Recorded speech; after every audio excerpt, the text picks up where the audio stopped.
For poor families living in flood-prone areas around Metro Manila, it's the same story every year, always at risk of losing belongings and even loved ones when the storms come. And those who no longer wish to live in constant fear of rains and typhoons may have no other choice but to allow government to relocate them.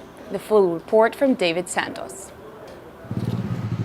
Barely a couple of hours after floodwaters receded, residents in low-lying communities in Quezon City began cleaning up. Friday's intense flooding submerged several houses in Barangay Bagong Silangan, largely due to the overflowing of the San Mateo Marikina River.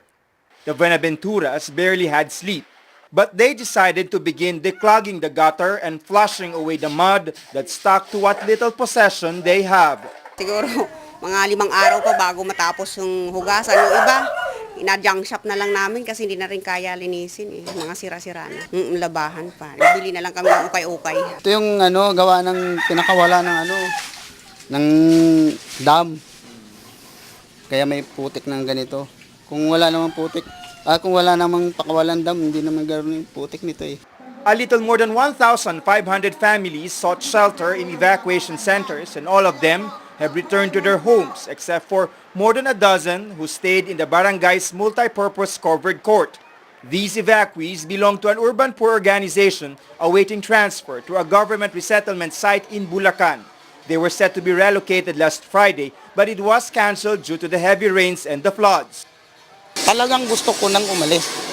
Officials say about 10,000 families are currently living in communities just beside the San Mateo Marikina River, already identified to be within a danger zone. The figure represents almost half of the more than 100,000 residents in Barangay Bagong Silangan. Following 2009's tropical storm Ondoy, the government laid out a long-term project to relocate these residents to housing projects in Payatas and Pandi, Bulacan. Quite a number of families opposed the transfer, but for Elenita Dumalag and her family, there's no use fighting the government, or in this case, the force of nature. Kahit tuwing baha, tuwing pamuhunan mo, lunod, so hindi ako nakarecover. Hanggang gustuhin ko man mag-recover, utang ka ng utang, wala ding mapala. Insisting to stay in flood-prone areas has its price to pay.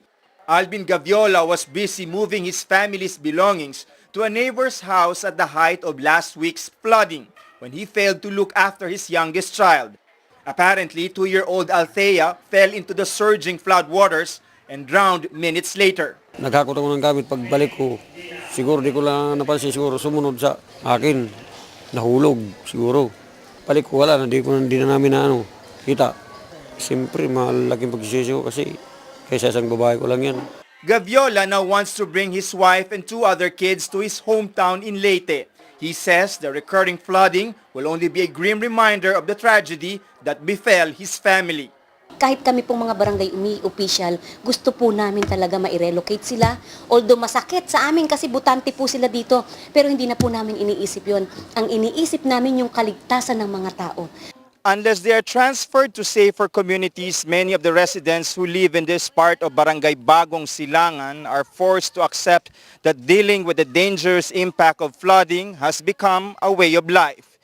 And doing so doesn't only mean constantly putting their properties at risk, but even their lives as well.